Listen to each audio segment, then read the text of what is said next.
প্রথম কথা হচ্ছে যে অ্যাওয়ার্ড মানে তো স্বীকৃতি। আসলে আমরা যখন যে কোনো কাজই করি না কেন আমরা স্বীকৃতি চাই সমাজে, দেশে, পরিবারে, এবং স্বীকৃতিগুলো যখন আমরা পাই তখন সেই কাজের প্রতি আমাদের একটা আলাদা আগ্রহ বাড়ে, মানে কাজের প্রতি কি বলবো যে ডেডিকেশনটা বাড়ে, যে আমার এটা এখন দায়বদ্ধতা।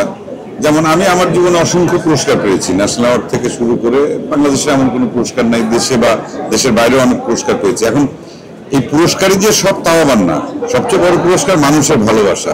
কিন্তু আবার তাৎক্ষণিকভাবে জাগতিক হিসাবে যদি বলা যায় যে এক একটা পুরস্কার যখন হাতে পেয়েছি বা এখনো কেউ যখন কোনো একটা কাজের জন্য স্বীকৃতি দেয় তখন কিন্তু মনে হয় যে না, আমার এখনো কাজ করতে হবে, কাজের প্রতি দর্শকের সেই চাওয়া আছে, আগ্রহ আছে, আমার দায়িত্ব হচ্ছে সেটি পালন করা এবং দর্শকের মনোরঞ্জনের জন্য ভালো কাজ করা, সেটা দেশের জনগণ, দেশের মানুষ, সাধারণ মানুষ বা সমাজ বা পরিবার সবার জন্য।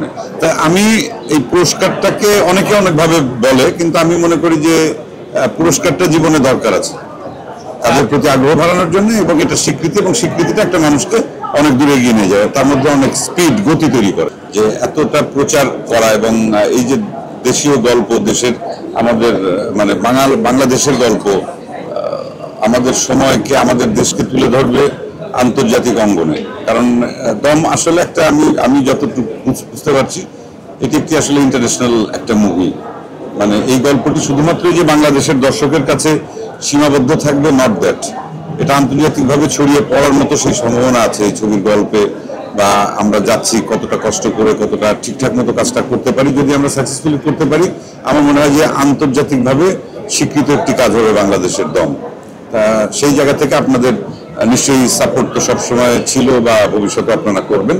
তা আমি খুবই আশাবাদী, এবং আমি নর্মালি খুব বেশি কাজ করি না, এটা দর্শক খুব ভালো করে জানেন। আমি 1-2 বছর পর পর সিনেমাতে অভিনয় করি, ভালো গল্প না পেলে আমি করি না, ভালো ডিরেক্টর না হলে করি না, ভালো টিম না হলে আমি করি না। এটা হচ্ছে ব্যক্তিগতভাবে আমার নিজের রুচি বা নিজের চাওয়া, বা আমি কি করতে চাই বা দর্শকের কাছে আমি কিভাবে পৌঁছাতে চাই। সেই জায়গা থেকে আমি আপনাদের মাধ্যমে দর্শকদেরকে বলতে চাই যে দম একটি ভালো সিনেমা হবে, আমরা সেটার পেছনে এখন সবাই পরিশ্রম করছি, এবং এটা যদি সাকসেসফুলি আমরা শেষ করতে পারি তাহলে তখন আপনারা সিনেমা হলে সেই ছবিটি দেখবেন, আপনাদের ভালো লাগবে এবং আপনারা আশাভঙ্গ হবেন না, একটু কথা দিতে পারি।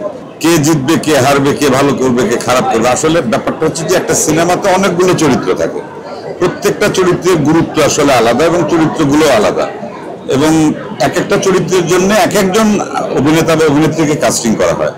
সেক্ষেত্রে সে যদি ঠিকঠাক মতো কাজটি করতে পারে তাহলে ওই ছবিটি ভালো ছবি হয়, দর্শক দেখে আনন্দ পায়। প্রথম কথা হচ্ছে যে একজন অভিনেতাকে দীর্ঘদিন যদি ইন্ডাস্ট্রিতে সে কাজ করতে চায়, সেটা টেলিভিশন হোক, ওটিটি হোক, এখন তো মাধ্যম অনেক, সিনেমা, আর আমরা তো তারও আগে মঞ্চে থেকে কাজ করেছি অনেকদিন।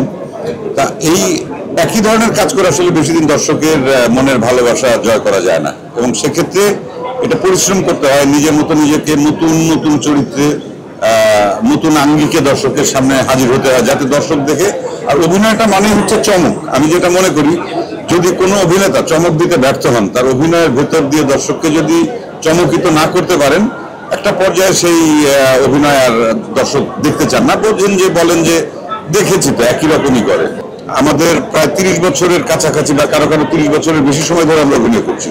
তা 30, 40, 35 বছর ধরে অভিনয় করাটা একটা ইন্ডাস্ট্রিতে এটা খুব সহজ কাজ না।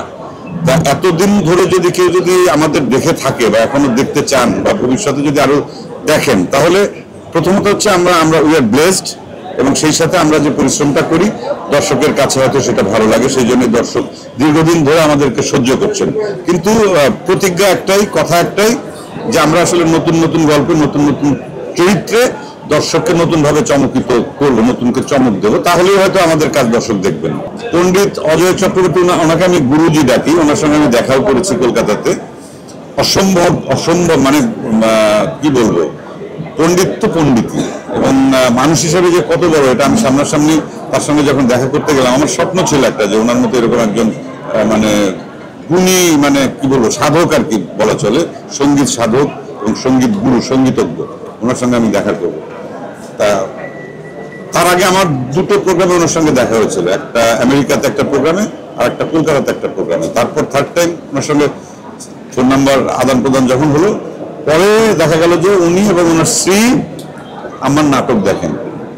বিশেষ করে ইউটিউবে আমাদের বাংলাদেশের প্রচুর নাটক দেখেন, এবং ওনার স্ত্রী বললেন যে আমি তো ওকে অনেক আগে থেকে চিনি, এবং ওনার স্ত্রীকে আমি গুরুমা ডাকি। এবং এই 3-4 দিন আগে ওনার সঙ্গে কথা হলো, অনেকদিন গ্যাপ ছিল, যোগাযোগ ছিল না। আমি জিজ্ঞেস করলাম, গুরুজি আপনার শরীর কেমন আছে? এবং আমাকে খুব স্নেহ করেন। আবার টুকটাক যেহেতু আমি গান বাজনা করি, উনি আমাকে বলেছেন যে তুমি একবার সময় করে এসো, আমি তোমাকে কিছু বিষয় আমি তোমাকে দেবো, টিপস দেবো। গান যেহেতু তুমি গাওই, আমার সেই সুযোগ এখনো হয়নি।